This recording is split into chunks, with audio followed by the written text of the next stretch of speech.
And the first one will be about partially non-interactive two-round lattice-based threshold signatures. And this is a work by Champ Charatananapiram, Stefano Tesaro, and Chanxin Zhu. And Champ will give it a talk.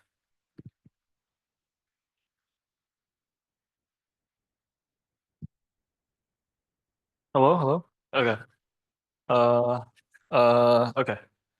Thanks for the introduction. So today I'm going to present a joint work with Stefano Tesaro and Chenju Zhu on partially non-interactive two-round lattice-based threshold signatures. So let's start with what threshold signatures are. In the threshold signature setting, we have a key generation algorithm which generates a public key and secret key shares which are distributed among n signers. And then there's a user who has some message that he wants to be signed. He can do so by asking a subset of at least T signers to participate in a maybe not multi-round protocol to compute a signature of the message. And in threshold signatures, the security notion we care about roughly says that for every adversary who can corrupt at most T-1 signers, it can only produce a valid signature if at least T signers, honest and corrupted, participate in the signing protocol. And I note specifically that in this talk, we only care about adversary who can statically corrupt the signers. Now, why do we care about threshold signatures? One of the motivation is to avoid single point failures. And also recently there has been interest in the form of standardizations by NIST and IETF, and also deployments into cryptocurrency wallets. But what do we know about threshold signatures? The primitive is kind of very well studied from non-post-quantum assumptions, and we have a lot of efficient schemes to choose from.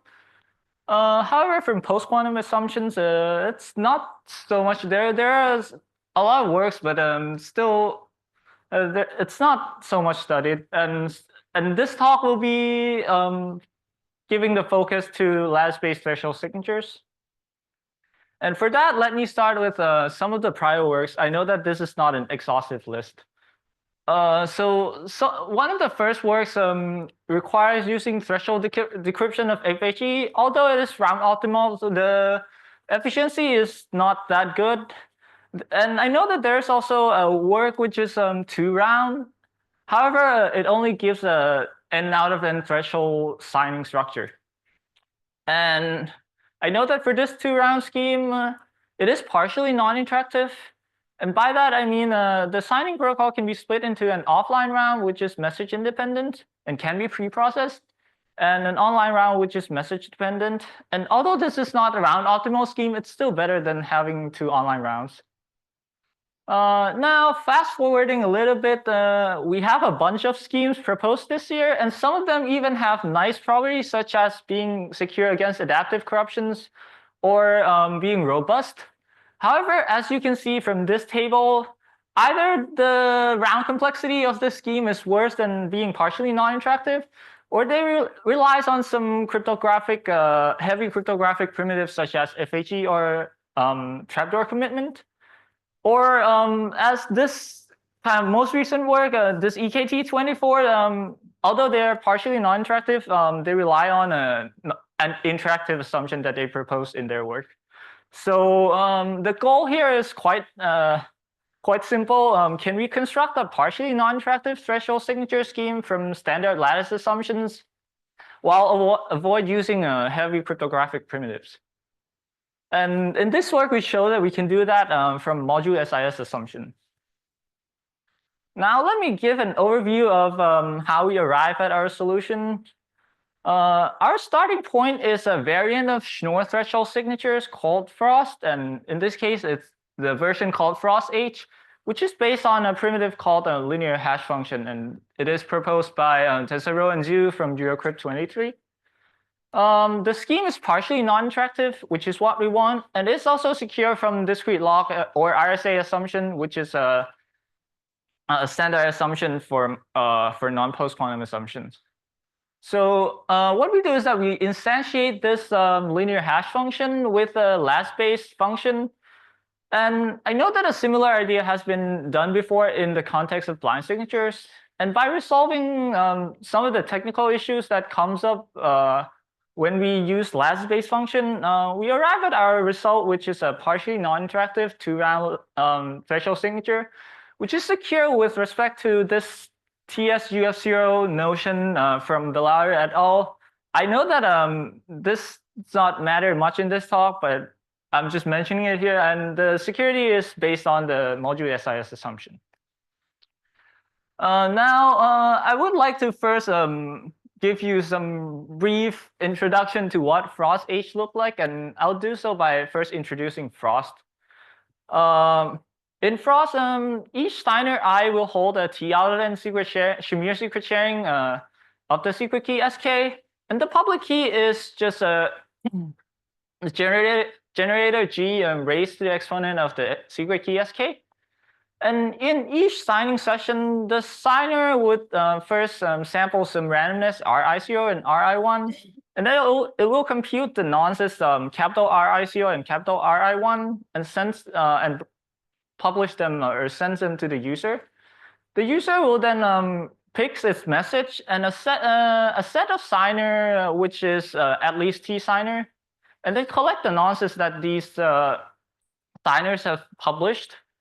And next, the signer would then hash this signing request from the user into some scalar B, which is then used to aggregate these nonces by linearly combining them. And I know that if the scheme is not constructed in this way, there is an attack for it, which is why this kind of weird structure of the scalar B comes from. But I'm not going to get into more details on that. And next, the signer would then hash the public key, the message, and the nonce into a challenge C and computes the response Zi, which is a linear combination of the randomness Ri0 and Ri1 plus the challenge C times the reconstructed secret share. And finally, it will send this response Z back to the user, who will then aggregate them by just summing them up. And the final signature is just the aggregated nonce, the challenge, and aggregated response. I know that this is exactly a Schnorr signature, and the security of Frost is shown to be based on the one more discrete log assumption, which until recently we do not have a natural lattice analog of. So what we think when we started doing this work is that it would be easier to kind of modify a pairing-free threshold signature scheme from a scheme that is based on discrete log assumption, which is why we consider this generalization with linear hash functions from Tesoro and Zhu. And what they do is quite simple, which is they replace this map of mapping a value x from the field ZP to G to the X with some map F, which maps values from a domain D to some range R. And note that this domain and the range are vector spaces over the scalar field S, and we require that the map F satisfies three properties. First, it has to be linear. Second, it has to be collision resistant. And third, it is compressing. And by that, I mean for every element in the range R, there's at least two elements in the domain which maps to this element. And the combination of these three properties allows us to show the security of Frost scheme with this linear hash function from a non-interactive assumption. Now I'm showing you how Frost H look like, but just ignoring the details, so mostly just replace the G to the X with this map F. And Frost H is then shown secure if the underlying linear map F is collision resistant, and there are instantiations from discrete log or RSA, which is why we care about this scheme. Now, for the rest of the talk, I'll introduce the lattice-based linear map that we use, and then I'll give some idea about the proof of the prior work and what will go wrong with using the lattice-based linear map. And finally, I'll tell you how we kind of resolve these issues.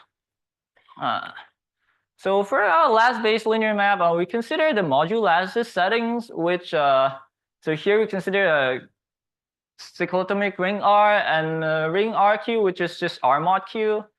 Then the domain of our linear hash function will be a set of vectors with entries from the ring R, such that its L infinity norm is bounded by some value. You can't just think of this set as a set of short vectors. And then the range is just vectors from the ring RQ, and the scalars are polynomials in R, which has -101 coefficient and has bounded L1 norm. Again, you can just think of them as polynomials with small norms. And now the lattice-based linear map is quite simple, which is just a random matrix A from with entries from the ring RQ. And it is easy to see that this map is linear. It is also compressing if the size of the domain is much larger than the range.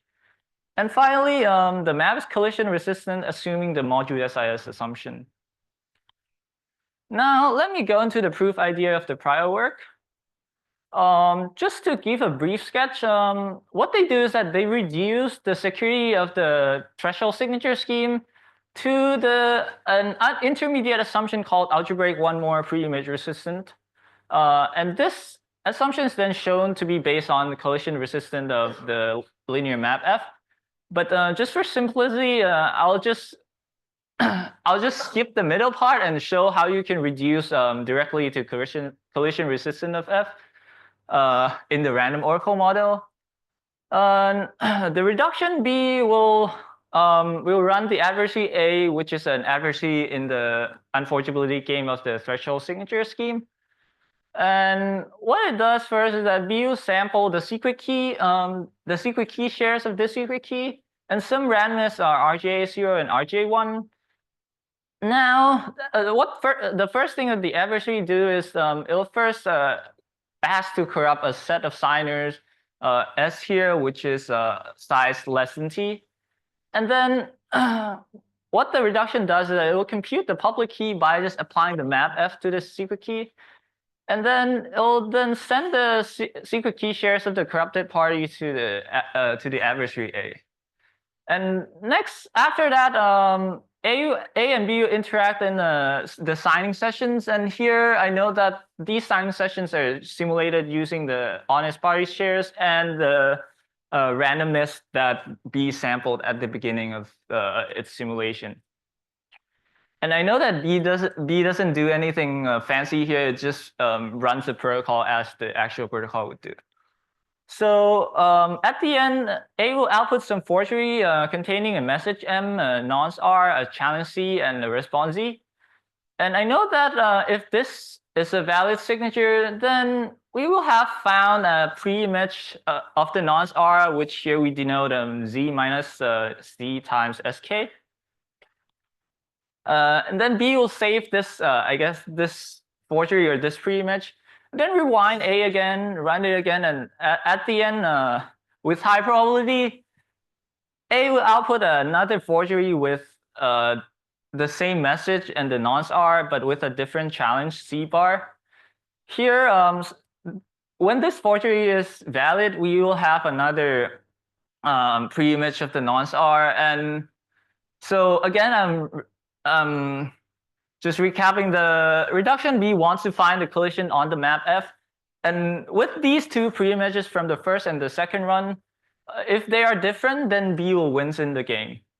But how do you show that this actually happens with high probability?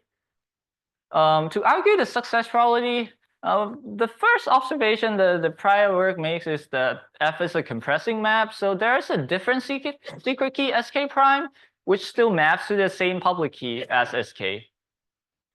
And so if in some scenario A outputs the same forgeries, independent of whether B is using SK or SK prime to simulate the game to A, then with these forgeries and the fact that the secret key SK prime and SK are different, the pre-image that B extracted with respect to SK and the pre-image that B extracted with respect to the secret key SK prime, one of them should be different. And so B will find a collision in one of these two cases. But what we have to show, or what they need to show still, is that this scenario actually happens. And what they do is that they consider the random values that B sampled at the beginning of the game, which contains the secret key, the shares, and some randomness, which I'll denote as 1 here. And then they construct some mapping phi, which map these random values into another random values, which I'll call 2 here. And so they require that this mapping phi has to preserve the view of the adversary A, regardless of whether the adversary B is using 1 or 2 to simulate the game. And just to recap, this view of A will contain the public key, the corrupted party shares, and also the signing transcript in the original run and the rewound runs of A. And so this means that the output of A will be the same regardless of whether B uses 1 or 2, so B can find collision, as I've shown before in the past slide. And now, I'm not going into details, but the proof will work out if the distribution of 1 and distributions of 2 are close. And actually, the prior work showed that these are actually identical. And now, what is the issue with the lattice-based linear map here? So the first issue is that our domain here is just domain of short vectors. So it is possible that the mapping phi could map some randomness, which is sampled from inside the domain, to be outside of the domain. And also, the scalar set and also the ring R and RQ are not fields. So it could be that in some scenario, we require an inverse of an element, or we require that some element has small inverse, which would come into play when we want the mapping phi to not map something outside of the domain. And how do we resolve this? What we do is that we consider the mapping phi in some more details, which I'm not going to get into, but we look at how the mapping phi changed the randomness R to randomness R prime. And we notice that the size of this change depends on 3 things roughly. So the first is how much the secret shares has changed via the mapping phi. The second is the size of the reconstruction coefficient. And finally, it also depends on the size of inverse of B minus B bar, which these B and B bar are scalars that are used to aggregate the nonces during the signing protocol. And what to ensure that these 3 values are small, for the first 2, we require using a small coefficient linear secret sharing. And in particular, we use Benello and Leichter scheme. And for the second one, we sample this scalar B from a set of sign monomials. And I know that there are some other modifications we need to do for this to work, but that's roughly the gist of it. And another thing that I want to note is we also make some optimizations to our scheme by just sampling the randomness from the discrete Gaussian distribution, and also use the Renyi divergence technique to argue success probability of our reduction. And what this gives us is that our modulus size now scales only with square root of the number of signing sessions. Just to summarize, we give the first partially non-interactive threshold signature scheme based on the MSIS assumption without relying on FHE or trapdoor commitments. The downside is that due to using this Benello and Leichter secret sharing schema, our efficiency is not quite good, and we do not scale well with a large number of signers. This is in contrast to some of the prior works with resolve this issue, but requires a little bit of stronger setup, which you have to set up some pre-shared pairwise secret keys. And what this does to them is that it makes it hard to identify a misbehaving signer in the protocol. And finally, I want to note a concurrent work which shows a variant of this EKT scheme to be secure from standard lattice assumptions. They're also partially non-interactive and more efficient, but asymptotically, their modulus size scales with the number of square root of the number of hash queries. And in practice, this is much more than the number of signing sessions because they are offline computation. And to wrap it up, I want to say something about future directions. First thing is that can we get an efficient lattice-based scheme that also gives us identifiable board? The second thing is, do we have another secret sharing scheme that can use with our construction to make it more efficient? And thank you, and please check out our ePrint.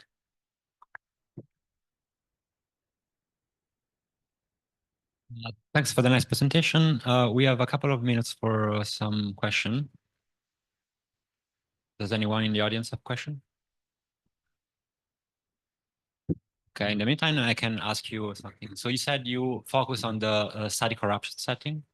Yes, that is Did correct. you look at the adaptive setting? No, but I guess, wait, let me try. There is a work, one of the works that was published at Crypto this year. This one, there are 5 rounds, but yeah, they achieve adaptive corruption. There are, I'm not quite sure, but it might be possible to transfer some of the, I guess, the pairing-free schemes that is adaptively secure into this setting, but I haven't really tried to work it out yet. Any question from the audience? Okay. One question?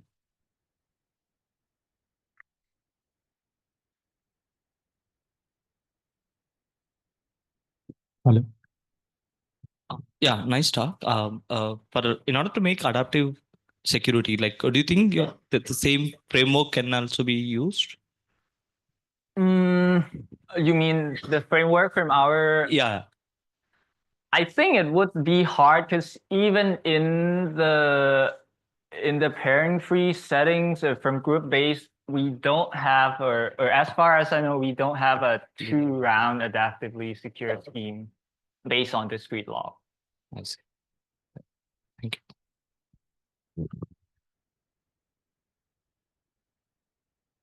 Okay, I wanted to know that how the shares are generated for the key, whether you are using distributed key generation or whether a trusted party do that. In our work, we assume that there's a trusted party that generates a key. Okay, thank you. Okay, let's thank Champ again for the nice talk.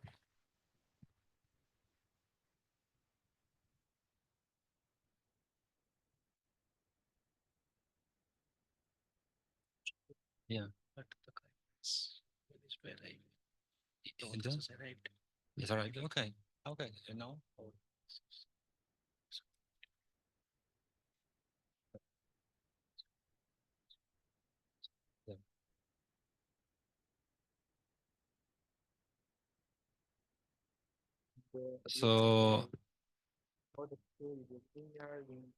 So next we have a talk about verifiable oblivious pseudorandom functions from lattices, practicalish and thresholdizable. And this is a joint work by Martin Albrecht and Camille Daruc-Gur. And it was supposed to be online, but Camille was able to join us, so he will give the talk in person.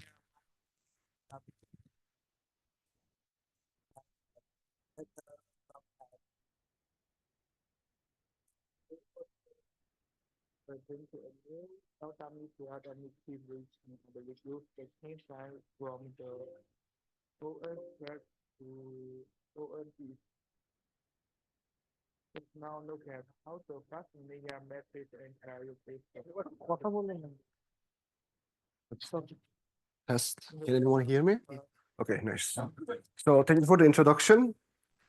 I'm Duruk, and today I will be talking about lattice VOPRFs that are both somewhat practical and thresholdizable. And this is joint work with Martin Albrecht. And sorry for my lack of energy. I am barely standing up with 2 cold medicines right now. So let's get started. And before we start, let's look at what a VOPRF is. And to understand that, we have to go back and look at what a pseudorandom function is.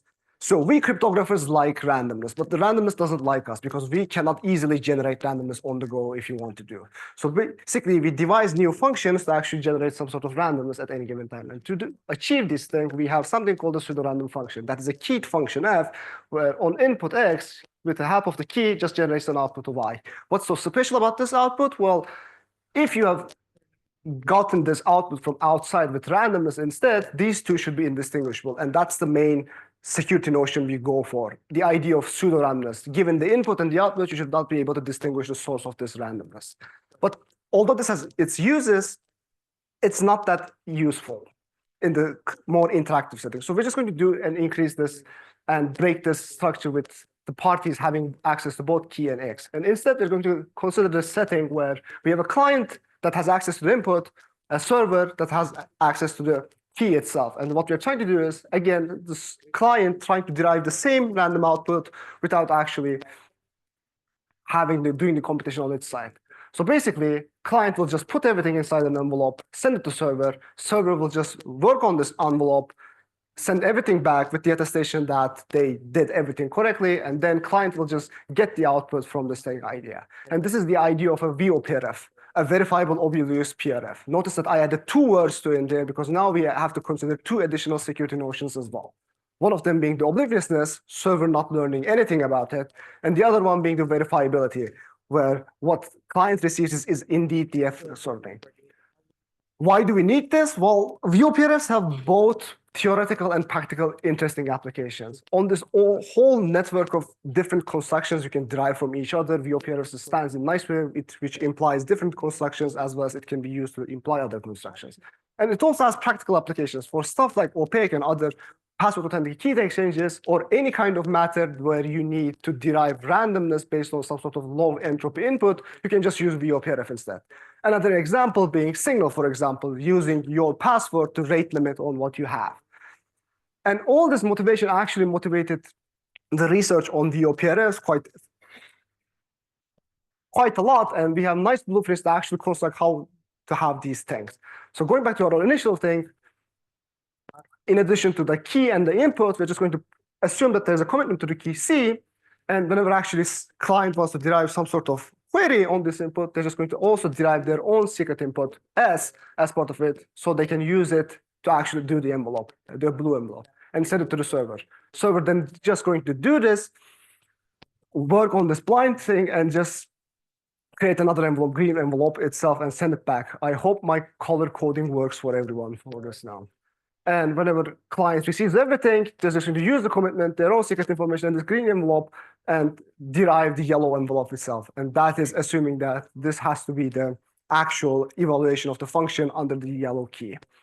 And to guarantee that everyone is behaving correctly, we're just going to add some zero knowledge proofs as part of the communication itself, and so that everything goes through nicely. This is known as the double-blind Diffie-Hellman blueprint, studied to death in the classical setting, but it's not really nicely studied in the post-quantum setting. So one of the things we're trying to address today is how can we build a post-quantum version of this nice blueprint?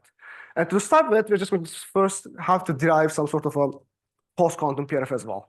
So as part of our lattice talk tradition, I'm just going to introduce some notion here, or notation, exactly. We're thinking about polynomial rings and a distribution D with small infinity norm that's working on this. And for the sake of this talk, we're just going to assume that this is a Gaussian.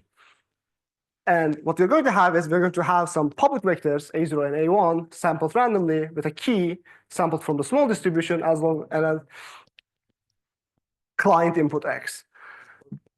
In addition, we are not going to now add additional functionality to this thing, where we first consider a vector G, also known as a gadget vector, that consists of only powers of 2, then capital G, an operation that's multiplication with this vector, and then conversely, an inverse operation that means bit decomposition. Why are we defining all of this? Well, we now have an encoding function that encodes any kind of input to something of a ring element vector, for which we can then use to actually derive our PRF input, which is much more simpler than just encoding this encoded vector multiplied with the key and rounded off. And this can easily be shown that this is secure on the ring LWA assumption, basically adding errors to your hybrids as well. Now that we have a PRF, we can easily build a post-quantum VOPRF as well. This is an old work by Albert et al. Where we're just going to substitute everything step by step to show how it actually follows this blueprint directly. So we will have some public information known to both parties, and the server will first sample a key for the self alongside a commitment to this key that uses the Gaussian distribution with a proof that's showing that everything is done correctly. Then whenever client wants to derive something on their input, they're just going to sample, again, some Gaussians and first encode their input, just like we look at the PRF, and just hide this information inside an RLWE instance. Send everything to the server, and whenever server actually wants to evaluate this thing, they're just going to evaluate this with using their key and add a bigger Gaussian on it so that they're going to hide any kind of interaction or any kind of leakage you might have based on using the Gaussian itself. Then sending everything back, what client has to do is just doing a simple subtraction operation, which in the end devolves into this equation, which, as you can see, exactly the same as the PRF. And this has really nice properties because pseudorandomness coming from the default PRF, obviousness is coming from the non-interactive zero-knowledge proofs and ring LWEs, and verifiability coming from, again, non-interactive proofs and one-dimensional SIS assumption. So far, everything good, so good. It has been 5 minutes, and why still I am talking? Well, as anything you try to apply Diffie-Hellman to lattice theory, it overlooks some of the nuanced details you have to look for when you're trying to do these things. First, we assume that we're just going to apply some sort of Gaussian notch willy-nilly without actually thinking about it, what this implies. And to actually achieve this thing, we have to use a really big Gaussian that has a super polynomial factor related to the actual errors written inside the CX. Similarly, we just said that, oh, this will round to the PRF output, just choosing parameters correctly. But to achieve this, we have to make sure that this rounding modulus has to be superpolynomially bigger the actual modulus as well. And continuing everything, we just assume that, oh, you can easily show CX is correctly computed. Well, in reality, this contains a really non-trivial equation which has to be shown done correctly to actually argue that nothing finicky going on. All these problems adding up gives you this really weird parameter statement, which combined with the really large proofs in the end will just have you 128 gigabytes of communication just to have 128 bits of randomness. Well, you might say that, okay, this was just one type of VOPRF. What about the other ones? Well, those are not looking good either, because if we are looking for something verifiable, we have to throw everything available in the first part of this table. And if you want to go for the second half of the table, all you have to have is either A, something really big, or B, something that really uses heuristic assumptions, or C, something that really uses heavy machinery, which we don't want. Which begs the question that is there no way to actually achieve some sort of post-quantum VOPRF without heuristical assumptions, which is what we are trying to answer today. And in our work, we just answer this question, yes. Because as part of the work, we addressed these three main inefficiencies in order so that one, we can just reduce the server noise. B, the way we actually reduce the server noise, we can actually remove the dependence of one of the assumptions. And C, we can just improve the zero knowledge proofs so that we have something practical sort of thing. Sorry, that's the call taking off. And as part of the continuation of the demonstration, we're just going to propose the first N out of N and T out of N threshold VOPRS in a lattice setting. Could you just give me a second? I just got a headache.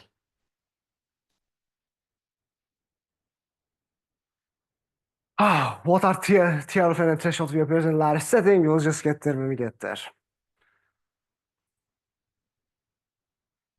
Actually, is there a way that we can stop by just like having like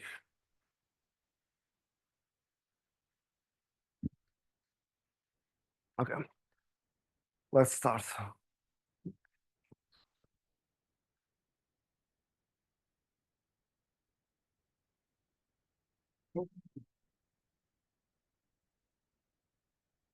I can't hear you.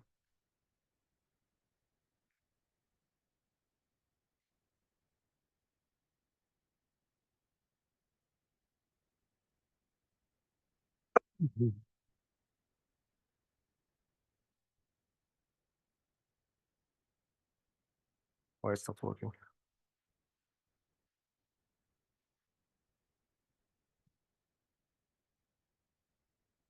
Right.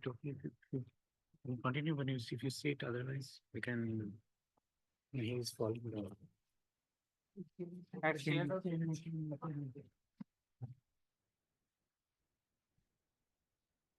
Where is the medical unit downstairs? The issue here. When we're looking at the actual malicious client case, we have to show that the DX should not leak anything about K. And this looks easy enough because the structure of DX looks exactly like C above. But the problem here is CX here is not uniform. So it's depending on the client, and it has to, it can be maliciously chosen without actually relying on anything. So what you have to do is you choose the error parameter so big that the distribution of CX times K does not matter at all, which we call noise starting, and that causes the super polynomial factor you're trying to do. And to handle this, we're just going to change how we look at the notion of distance between the two distributions, and for which we're going to resort to another distance measure, a Rényi divergence. For those who are interested, this is Rényi divergence is defined as this long polynomial that generalizes the Kullback-Leibler divergence, yada, yada, yada. It doesn't actually give the intuition on how this works. What we're going to look at is, whenever we discuss something in terms of indistinguishability, we just look at how two distributions are, or how close or how far from each other. In this example, for example, if you want to argue that the yellow distribution is indifferent from purple distribution, you're just going to say that it's almost as close as each other, which is not the case here. Instead, what we're going to look at in terms of Rényi divergence here is that, given yellow distribution, what does it take for me to actually generate the purple distribution? This is still, again, a distance measure, but not in the traditional sense, because it doesn't guarantee that these two distributions are close. Instead, what we're going to have is, we are going to argue how close these two distributions are getting to each other. And the idea here is, once you know that these distributions are getting close to each other, we can argue that if you have a solution to one problem that uses the yellow distribution, then we can easily change it to something that uses the purple distribution instead.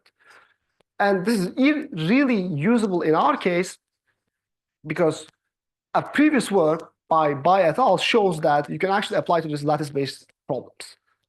And since we're using Gaussians, this is easily arguable in the sense that you can say or argue different Gaussians with different centers are close each other for the context we're going to use them in. What this ends up is, we're going to have smaller parameters that do not require any kind of super polynomial factor. The problem here is, this is really highly non-trivial. And it's not easy to apply to any arbitrary problem in terms of just substituting the statistical distance with this type of measure, because it's not exactly the same arguing about how two distributions are close to each other. So these can only be applied to search problems, which is a problem for us, because by definition, the pseudo-randomness, or the main security notion we're going to go for, is actually an indistinguishable problem. So to handle this, we just cheat a bit and redefine our security. And first, instead of trying to directly apply how pseudo-randomness is defined in a search problem, we're just going to define an intermediate notion of security called the unpredictability. Assume that you have an oracle that has access to the key, and you have an adversary trying to learn stuff about this key, either by trying to just learn it or just trying to get additional evaluation that they're not supposed to.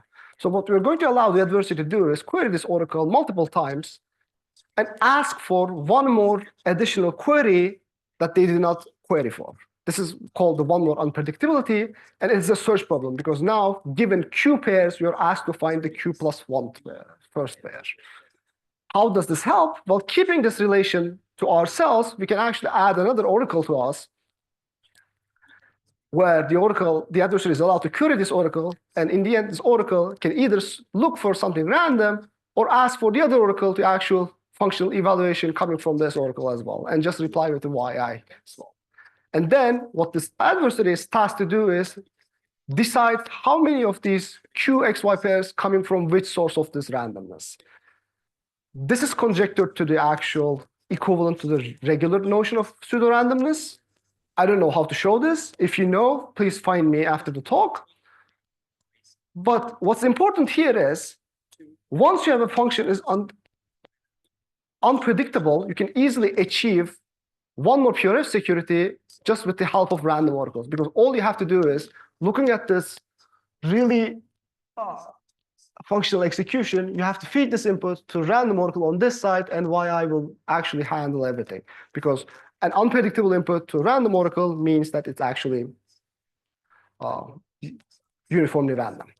And that's what we do as part of our uniform construction. We're just going to keep everything the same, and only changes we're going to do is we're just going to change how error distribution is computed with something much smaller, and we're just going to add one single random oracle at the end.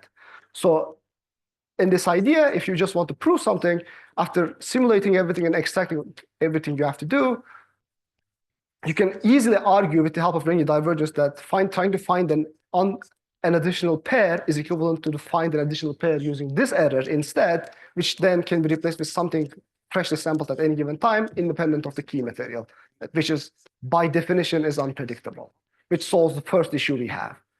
Ooh, we have to rush a bit. So now we have to go on the second one-dimensional SIS assumption. And to do this, we're going to go back to the initial construction and look at the term here where I said that we have to have AX plus K to round to the correct part so that we don't care about this error, and this is actually the PRF output. And if we go into a bit detail, you can see that this is a term equals some error and an error multiplied by a key. The problem here is both of these terms are controlled by a server. So if the server wants to enforce an incorrect evaluation, it has the full capability to do so. And to prevent any kind of this thing happening, you have to make sure that the rounding cannot happen to a wrong side, even if you just choose everything here in malicious state. So to handle this, we have to somehow find a way that actually deals with, or at least calls the power of server at any given time. And since we're already in the random oracle, we're just going to borrow some techniques from recent improvements in lattice non-interactive key exchanges, where we're just going to add another random oracle before the rounding. Because now, even though C is known and set by server, the input X is unknown to the server itself. So at the end, when you just want to round everything off, there's a uniform mask that's standing in between the actual PRF output and the error output, which the adversary cannot directly handle. Both of these changes help this ugly equation to reduce to something much more manageable and much more clearer. And finally, as part of our protocol, we're just going to improve zero knowledge proofs. So throughout the work, the Albert et al.'s construction uses the generic Yang et al.'s construction that shows everything in the rank 1 constraint, which requires you to have everything switched back to the field arithmetic, which is nice for generic settings, but here it breaks the underlying ring structure we want to preserve, which causes additional inefficiencies. So what we're trying to do is we're just going to try to prove everything in native setting. The proofs on the server side is easy because all you have to show that these are either nice RLWE instances or really linear relations. But it's not as simple as for the client proof. Because if you look at the client proof, what you see is you have to prove all these multiplications are done correctly, and all multiplicators in these multiplications are actually secret and unknown to the server itself. And to handle this, what ADSS does is just looking at these multiplications, break the structure, and just try to prove everything as the field arithmetic. Instead, what we're try to do in this work is looking at the multiplications, we just keep everything as it is and just feed it to the more recent changes of a proof system called Labrador, which was presented in last year's crypto, because this guy can easily show that there are, or natively prove that the inner products between secret vectors. All these things lead to our final protocol, which is almost exactly the same as the Albert et al.'s protocol, with the addition of 2 random oracles and a much more smaller error term. How does this perform? I added 2 more lines to the table before, and you can see that for small number of queries, you can make it outperforms any kind of VOPRF we previously had. And to rush through the other part of our talk, where how we can utilize this to build the first N out of N and T out of N threshold VOPRFs. So looking back to our construction, you might ask that what happens if you just leak the key at any given time, which completely breaks down any kind of security structure for that. So to achieve this, we're just going to introduce a level of redundancy. So instead of having one server with one key, we will have multiple servers with multiple keys, giving multiple replies so that the client can actually. Okay, this is the N out of N threshold VOPRF construction, and you can equivalently define a T out of N VOPRF construction of this version. I'm just going to rush everything so we can actually solve it. And it's easy, really, we show in the paper, it's really easy to build this such a thing because we have inherently additive homomorphism based on what you have if you just introduce new security notions as part of the thing. And it is really trivial for N out of N because basically what you're doing is treating every other server as a separate instance of PRF. And for T out of PRF, we have to show that we can actually derive, with the help of a trusted authority, we can still have some sort of additive homomorphism with same type of distributions if you just choose everything correctly. And in the end, what we do in this paper is build some sort of somewhat practical VOPRF based on the Albert and Susskind brushes in 2011 by reducing a server noise, improving verifiability assumptions, and updating zero knowledge proofs. Alongside to show the practicality of this, we also build first T out of N and N out of N threshold protocols. There are still work to be done as part of this. We have to remove the second superpolynomial factor that was still left as part of the parameters. And we were dealing with Renyi divergence here, which can be replaced with other LWE areas, which is a popular thing to do. I strongly urge you to read the paper because I was about to pass out and skipped a lot of text. So thank you.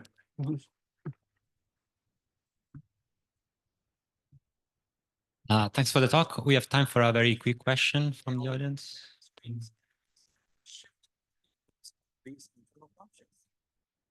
Yeah, if not, we're running a bit late, so let's thank Daruk again.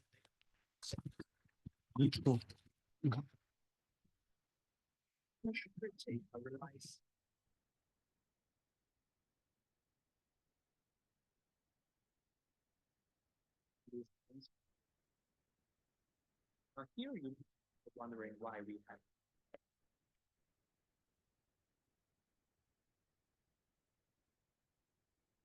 being generated from a larger. So the same phenomena occurs. You will see that later. Our construction is based on the famous Feistel cipher. The Feistel cipher is a method for transforming embed to embed functions into two embed computation. So given L functions F for any two embed strings x0, x1, we can recursively define xi plus 1 for I from 1 to L. And then we can finally define a computation in this way. In our construction, we consider the internal function. So the last talk of the session is evasive LW assumptions, definitions, classes, and counterexamples.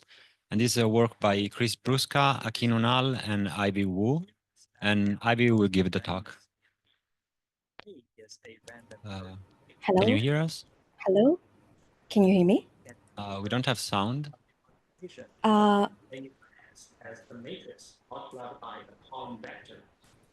Can you hear me? No? No. No, we can hear you, but we have some other sound also.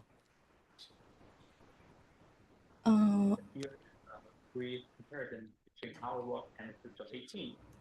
you hear me? 1 second, Ivy. So addresses benefits thanks to Feistel cipher. Are you able to share the slides? Yes. So is audio okay? Yes, audio is okay now. Okay, great. Let me try to share the screen.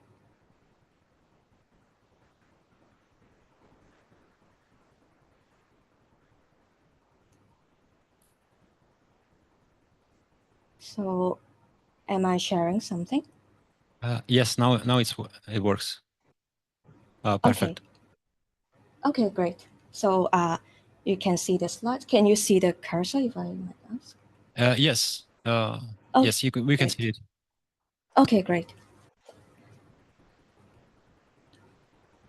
So You can start when you want. Yeah. okay, sure. Thanks. So thanks, Valerio. So hello, everyone. Welcome to the talk. I'm going to talk about the evasive LW assumptions, and this is a joint work with Chris and Akin. So before we get into the topic of evasive LW, let me first quickly recall the standard LW assumption.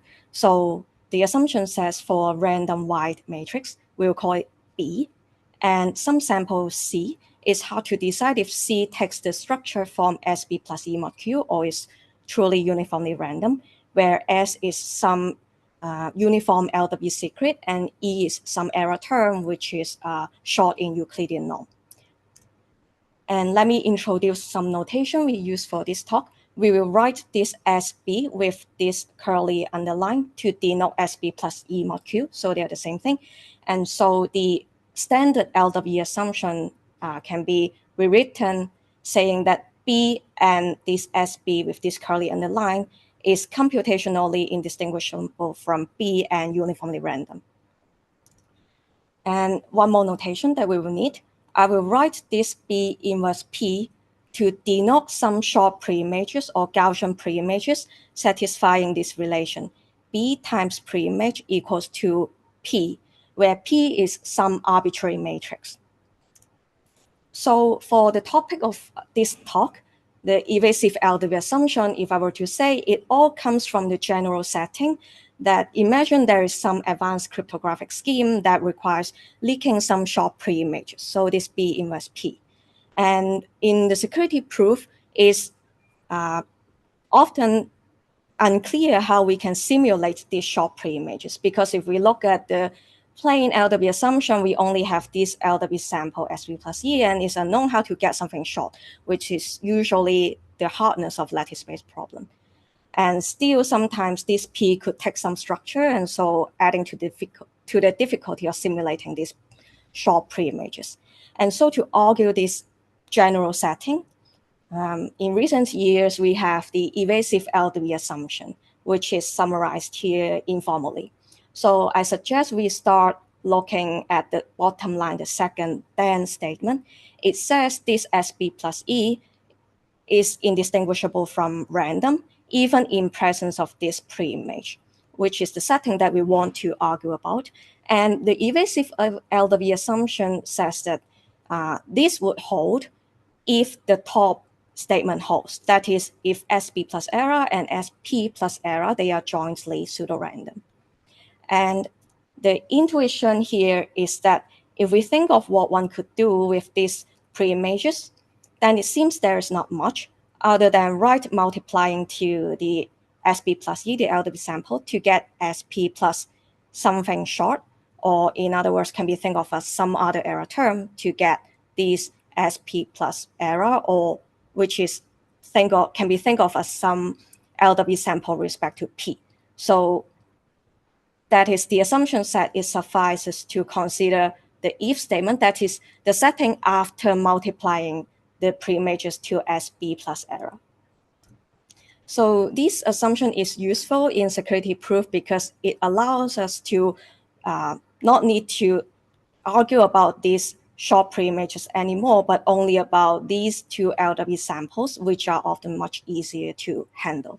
And for example, in the work of Hotek in 22, which first formalized this assumption, he achieved the first lattice-based CPABE where the ciphertext size is independent of the policy size. And back then was almost a decade-long open problem. So here is a short list of what we could achieve with the evasive LW assumption so far. So we are not going to look at everything in details, but just from this list of seemingly powerful things, for example, we have witness encryption and obfuscation for some circuit or some function. It seems this intuition of what we could do, or at most do with short preimages, is really powerful, and people can use this intuition to build a lot of stuff. And now getting into what we have done in our work. So we need to take a closer look at the evasive LW assumptions that we could see in the literature. So more precisely, in whole text work, the evasive LW assumption takes the following form. It says for random wide matrix B and any target matrix P and auxiliary information generated by a sampler called SAM here, on input some randomness or random coins. So these are coins. These are coins. And the assumption says the following if-then relation holds. So this is almost the same as what we saw just now in the previous slide, except that now more precisely, the assumption actually has this auxiliary information and the random coins in the distribution. And sometimes this is also called in the literature the public coin evasive LW assumption, which just means that the random coins, they are in the distribution, so here. But soon we will see that actually there are also other variants of the evasive LW assumptions. So things change. So here is a second version, which is still called the evasive LW assumption, which we find in the work of ARYY23. It says again for random wide matrix B, but now any LW secret S, target P, and auxiliary generated by the sampler SAM, the following if-then relation holds, where now we can make some observations. First is that the random coins, they are no longer there. They just don't need to be there anymore. And sometimes this is also called the private coin evasive LW assumption in the literature. And furthermore, another distinction is that we observe the target matrix P, it also need not be in the distribution anymore. So here it's not there. But still we have the LW sample SB plus error and the pre-image. So in a sense, it still wants to capture the same intuition that it suffices to consider this SB plus error as P plus error after multiplying the pre-images. And the third version that we could find is from the work of VW22.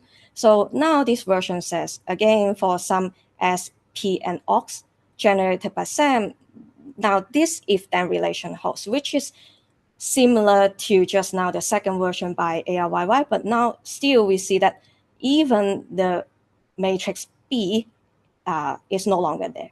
So this is another variance that we could find.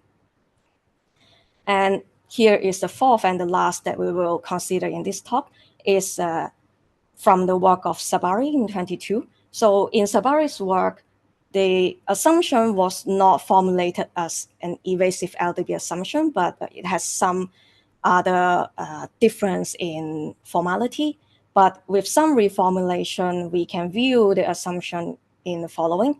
We say that it says that for some matrix B not needed to be truly uniform, but is, say, statistically close to random, and any SP and Aux generated by the sampler now takes the matrix B, which is actually sampled together with a trapdoor and given to SAM, and also inputting some random coins, then again, this if-then relation holds. And again, we see that in this version, the coins and the matrices B and P, they are also not there. So just now we see 4 versions of evasive LW assumptions. And actually, if one look at the literature, if a work claims to prove something from evasive LW, then most likely you could find still some other variants. So people are using the same intuition, what one could do with pre-images, but then they just, if I were to say, they want to craft an evasive LW assumption, which can be used for their own security proof, but formally they are most likely different from one another. So in our work, we ask, are these many evasive LW assumptions the same, or maybe they could be different? And our results is that actually you find a few simple counterexamples against some private coin variants. And also we, based on our counterexamples, we propose a framework, and we want to suitably capture and classify the many different existing variants of the evasive LW assumptions. So in the following, let me sketch some of the counterexamples that we found. The first case is against this variant that we could find in the work of ARYY23. So just to recap, it says for SP ox generated by SAMP, where the coins need not be there and matrix P need not be there, this if-then relation holds. And what we mean by a counterexample, it means that we want to show this top statement, the if statement, it holds, or these two distributions are indistinguishable. But then the bottom one, the then statement, is provably false. Or in other words, one could efficiently distinguish these two distributions. So in order to construct a counterexample for this variant, our idea is very simple. We want to hide some secret information in the matrix P because it need not be there. So we can, for example, hide something so that the distinguisher of the then statement could easily distinguish. And so our idea is to let the matrix P to have two chunks, so say left and right, P1, P2, and we let our secret to be some short vector called X, satisfying P1 times X is 0.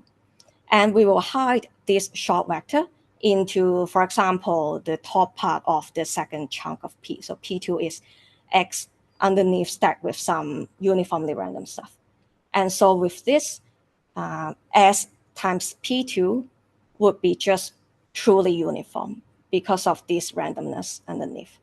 And then for the rest of the terms, SB and SP1, it would be pseudo-random by the plain LW assumption. So with this, we can prove the top statement. And then to distinguish the bottom statement is almost obvious. We are given the pre-image now, and also the matrix B, and so we can multiply to recover P2 and also the secret, which is just the top part of P2. And then we can test. If we are given SB plus error, then we right multiply to get SP1, and then further right multiply X, and we will get something close to 0, something short. But if we are given something random, and right multiplying the same thing will give us something random, which is unlikely to be short. So that is how we, based on the LW assumption, show that this if-then relation is unlikely to hold. The second counterexample is against this version that we find in VW22. And in this version, the matrix B is not there. And that's the only difference to the previous case. So our idea is simply to recover B. And how do we do that is that we let the matrix P, the target, to have one more additional chunk. And we will put this into the auxiliary. And so we can use this linear system when given the pre-image. And the distinguisher also knows this additional P3. And so we can recover this matrix B with this linear system. So a slight non-triviality here is that we need to be careful about arguing this probability that we could recover B because this pre-image is short, but in short, we could show this. And one could recover B with some decent probability. And so with this, to distinguish the bottom statement, so we just recover B using this linear system, and the rest will be identical to the previous case. And the final counterexample that we put into our work is this version found in Sabari 22 with some reformulation. So this time, the difference is that the sampler will further input the matrix B. And our idea here is that we want to generate a PKE key pair so that the pre-image is the secret key or decryption key. And then using this, we could encrypt some secret. For example, it's again the same short vector X that we have been having. We encrypt the X, and then we will put this ciphertext into the auxiliary. So that to distinguish this bottom statement, one is given the pre-image, decrypt, and then one can perform the same test. And in our work, for those who know some very classic lattice-based scheme, then we have the dual RAGF encryption scheme, so which takes precisely the form that we want. So public key is B and P2, secret key is short preimage mapping from one to the other, and the ciphertext is this thing as shown. And so this is the thing that in our context sample we put into OX. And so the distinguisher would decrypt, and then given X perform the same distinguishing strategy. So this is the third counterexample. So now I have thrown you some seemingly unrelated counterexample. And so we ask, are there any variants that we might still believe in? So we make some simple observations.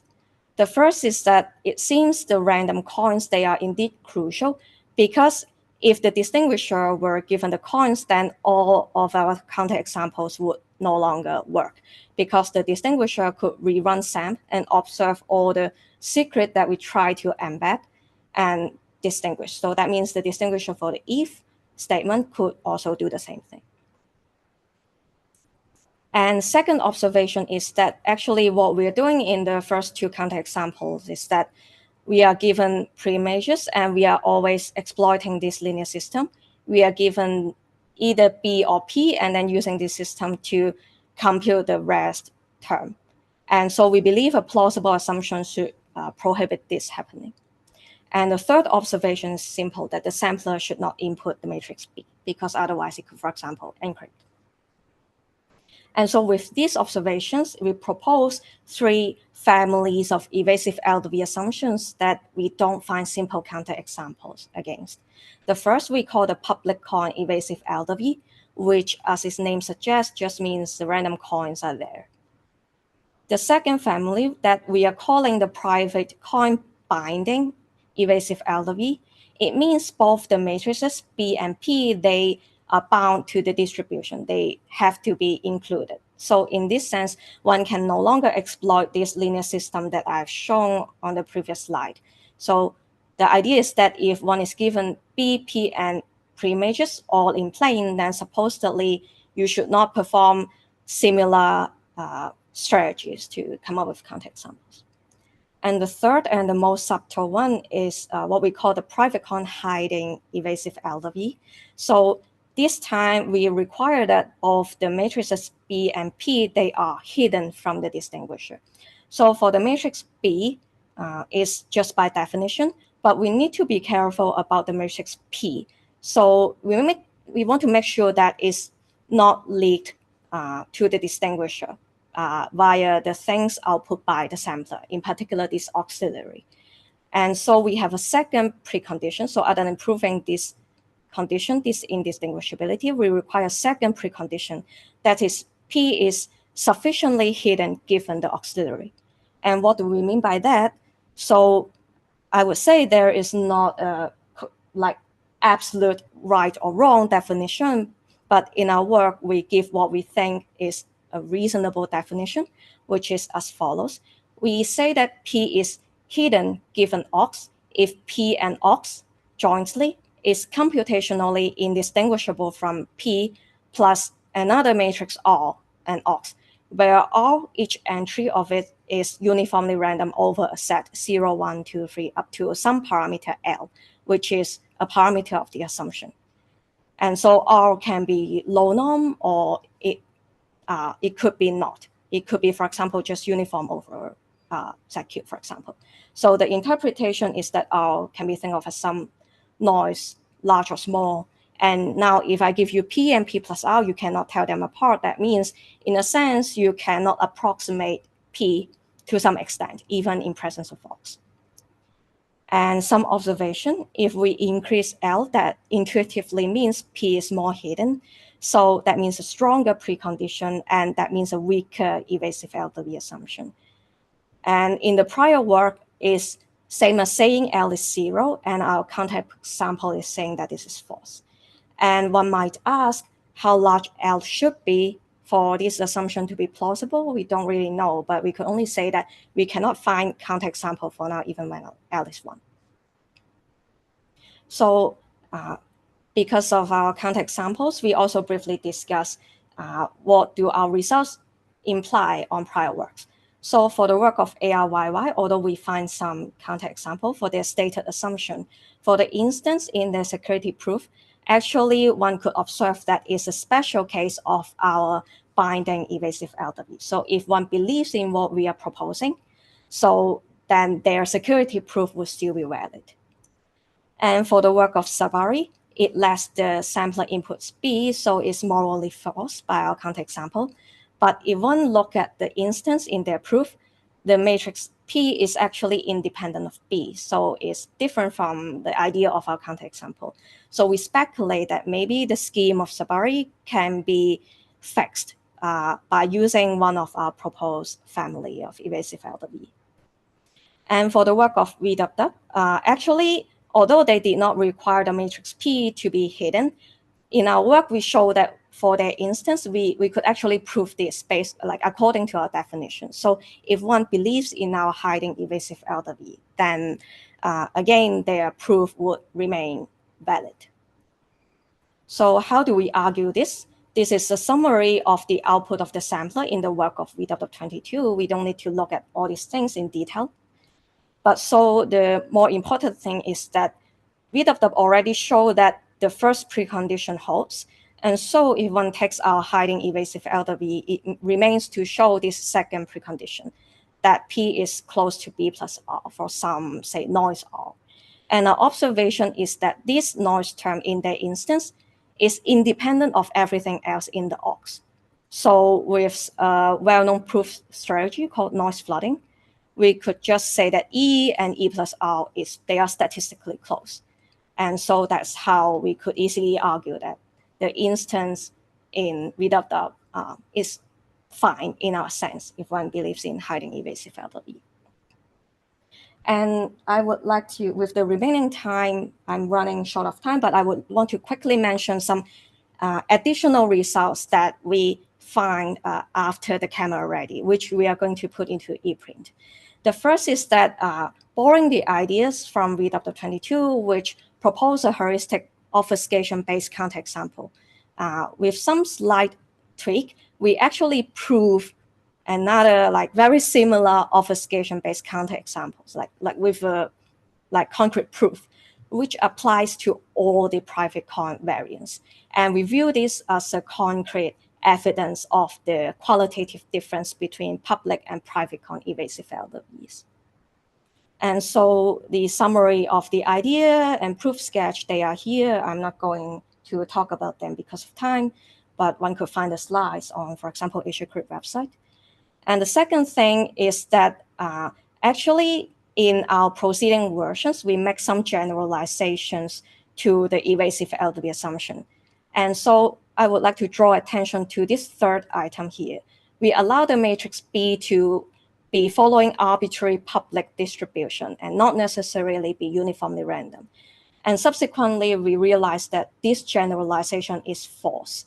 And for example, if we take a special distribution where B is block diagonal, P is also block diagonal, then given the pre-image, one could obtain an anti-trapdoor with respect to B.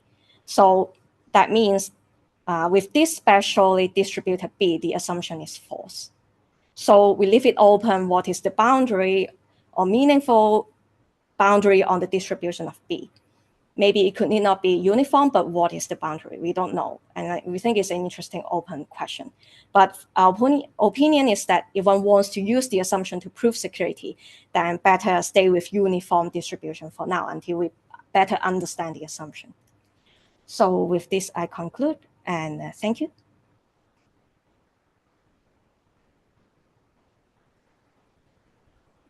Thanks, Ivy, for the great talk. We have time for one or two quick questions from the audience.